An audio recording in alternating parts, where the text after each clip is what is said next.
PYQ करने का सही तरीका या फिर सही सोर्स क्या है? ईयर वाइज करे, टॉपिक वाइज करे, थीम वाइज करे या चैप्टर वाइज करे, कैसे करे?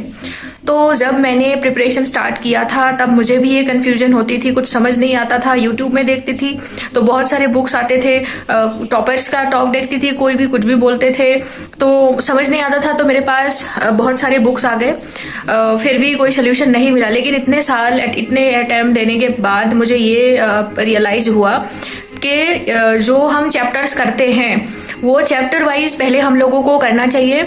जैसे मान लीजिए हम लोगों ने पॉलिटी का हिस्टोरिकल बैकग्राउंड चैप्टर पढ़ा है, ठीक है, तो उस चैप्टर का जितना सारा पीवाईक्यू है पहले वो पीवाईक्यू करो, फिर उसके बाद फंडामेंटल राइट आता है, फंडामेंटल राइट का जितने सारे पीवाईक्यू है उसको साथ में करो।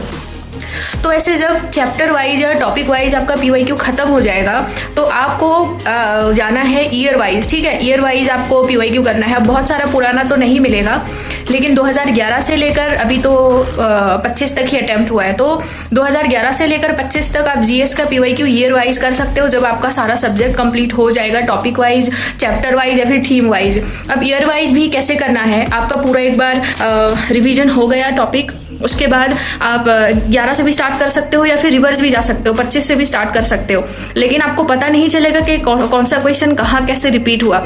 जैसे अब 2011 में जो 2011 का जीएस का पेपर था वहां पे एक क्वेश्चन था कि आयोनोस्फीयर जो है, ठीक है, वो क्या है, क्या नहीं होता है, क्या होता है, ठीक है। जो पहले 2011 का क्वेश्चन किया उसके बाद 2012 में आया, तो 2012 में भी क्वेश्चन आया कि इलेक्ट्रिकली चार्ज पार्टिकल जो होते हैं वो क्या होता है, क्या नहीं होता है। तो ऐसे ये क्वेश्चन रिपीट आया, लेकिन उसका प्रोसेस, कीवर्ड्स अलग था, क्वेश्चन तो सेम था। अगर आप 2011 करके आए तब आपको पता चलता कि 2012 में ये क्वेश्चन रिपीट हुआ है, तो ऐसे आपको रिपीटेशन का पता चलेगा। अब बात करते हैं सोर्स के बारे में कि यूपीएससी का जो पीवाईक्यू है उसको कहाँ से करें, कैसे सोर्स है।